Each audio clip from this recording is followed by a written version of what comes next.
This might be the easiest high-protein tortilla you'll ever make, and it's just 2 ingredients. No yeast, no complicated kneading, and they turn out this soft, like really soft and flexible. Add cottage cheese to a food processor and blend until completely smooth.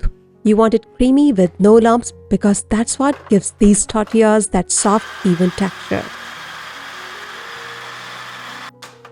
Now add 1 cup of all-purpose flour and blend again. You can also use whole wheat flour, self-rising flour, or oat flour, or any other flour of your choice. At this stage, it will look sticky, and that's exactly how it should be. Add a few more tablespoons of flour and blend again until it comes together into a soft dough. I used 1 cup and 4 tablespoons of all-purpose flour. You are looking for a dough that pulls away from the sides but still feels slightly soft to touch. If it feels sticky, just add a little more flour, 1 tablespoon at a time. This gives you better control over the texture, and that's what makes this recipe so reliable. What makes this dough work is the protein and moisture from the cottage cheese. The cottage cheese helps bind everything together while keeping the tortillas soft. You don't need yeast or baking powder here. Transfer the dough to your work surface and gently shape it into a log. Divide it into 8 equal portions, then roll each piece into a smooth ball. Make even balls so you can roll them evenly later without cracks. Soft, flexible, and really easy to make at home. Honestly, once you try these, it's hard to go back to store-bought. Cover them with a kitchen towel so they don't dry out. If the surface dries, it becomes harder to roll and can affect the final textures. If you don't want to roll it, you can also use tortilla press. It makes the shape more even and saves time. Or simply roll it using a rolling pin.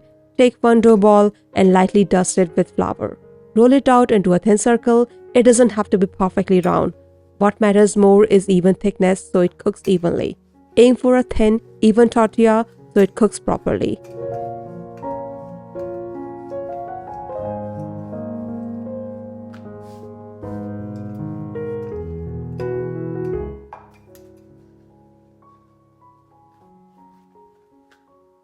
Place the tortilla on a hot pan. Make sure the pan is properly heated before adding it, because that's what helps it puff and cook evenly.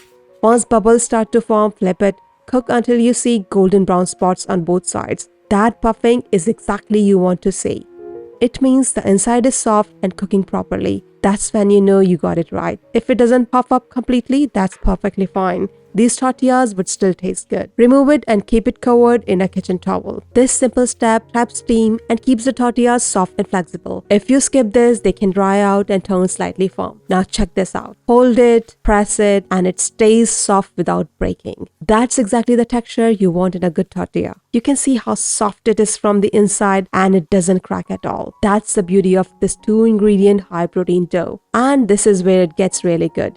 Spread a layer of Greek yogurt mixed with sriracha, garlic, and lemon juice. It adds a creamy, high-protein base with a little heat and a little tang. Add fresh veggies of your choice, top with chopped romaine for crunch or any lettuce you want. And I'm finishing with crispy roasted tofu with taco spices. You can use any protein filling of your choice. The protein makes it more filling and turns it into a really satisfying high-protein meal. Now fold it into a wrap. It holds everything really well without tearing. Give this a try, and if you enjoyed it, don't forget to like, share, and subscribe to my Ginger Garlic Kitchen channel for more easy, high-protein, vegetarian, and vegan recipes. Thanks for watching. Happy cooking. See you next time.